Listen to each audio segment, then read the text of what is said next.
Australia, ang bansang pangarap ko lang dati na mapuntahan. Dahil minsan makikita ko yung mga kilala ko, kapitbahay ko, na sa tuwing sila'y magbabakasyon sa bansang Pilipinas, kitang-kita ko na umunlad ang mga buhay nila. Kaya doon, nagsimula ang aking munting pangarap.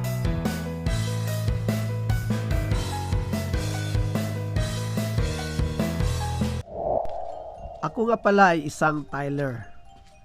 Pero ngayon, mostly sa aming mga trabaho is regrout, sealing, and waterproofing. Bago ako nakapunta sa bansang Australia ay galing po ako sa Japan. Isa po akong trainee doon. At natapos ko ang 5 taong kontrata.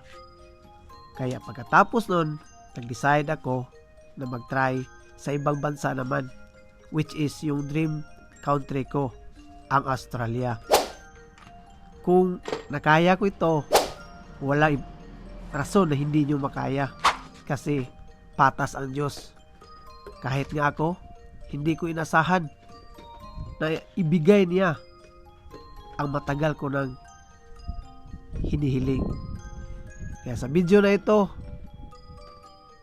sana ay ma-inspire kayo na kung ano ang mga mithiin natin sa buhay, sa tulong ng ating may kapal, ay walang imposible.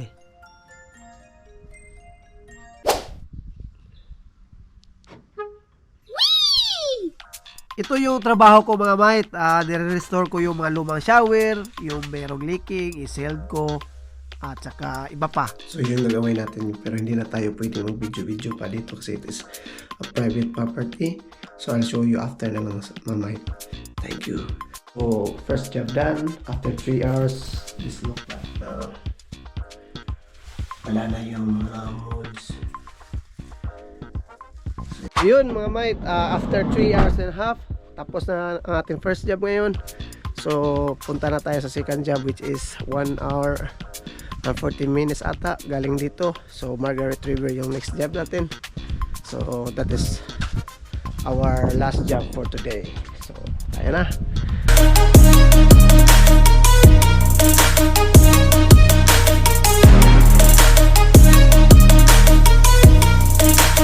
Yung mga mate, andito na po tayo ngayon sa second job. So pwede tayo makapag-video dito ngayon kasi ito ay rental at vacant. Walang nakatira dito. So pwede sa video, pero pag halimbawa sa mga private property or merong may-ari, delikado tayo dyan. So ito yung gagawin ko ngayon. I-re-riga ko siya.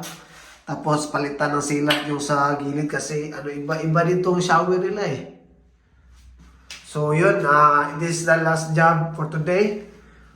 Medyo hindi naman sa gano'ng kahirap kasi wala siya masyadong silicone.